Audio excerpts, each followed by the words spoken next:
Hello and welcome ulit sa aking kusina. Gagawa tayo ngayon ng sweet and salty mud crab. And this time, hindi ako magluluto. Ang magluluto sa atin ngayon ay aking Kuya Tig.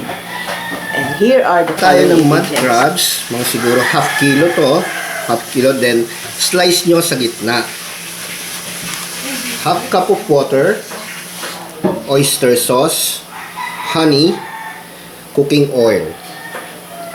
Then, panggisa po natin, kailangan po natin ng bawang, sibuyas, luya, at spring onions. Kung gusto nyo medyo spicy, nasa optional po ang sili or pepper.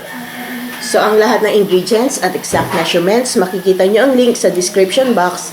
Paki-check na lang. Tablespoon ng cooking oil. Ating first step, magpainit tayo ng pan at maglagay ng oil.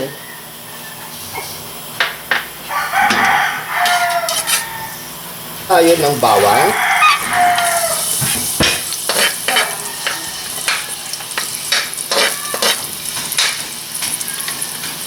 Sibuyas. Igisa po natin mabuti ang sibuyas para lumabas ang lasa nito. Hanggang sa lumambot siya. Then, sunod na yung luya. Ang luya, isunod natin. Isa.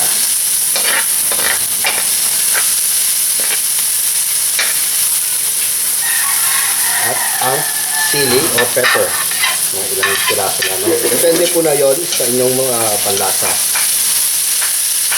Sunod po, ilagay na po natin ang crab.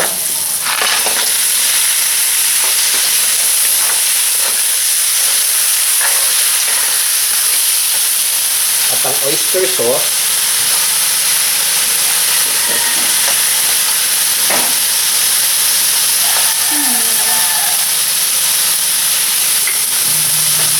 Then ang honey.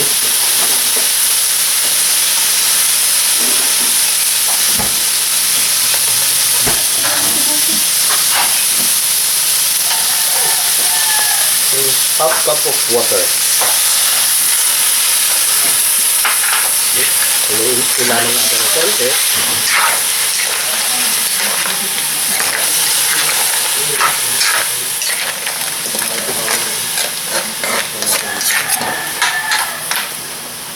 Takpan po natin and mga about 2 minutes.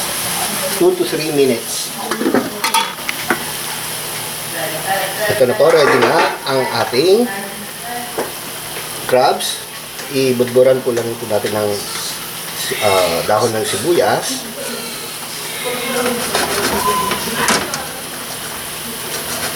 And ready to serve. So, ito na ang ating sweet and salty mud crabs. So, sana magustuhan nyo itong recipe na ito and share it with your friends. Hanggang sa susunod kong video, magkita-kita ulit tayo. Salamat! Bye!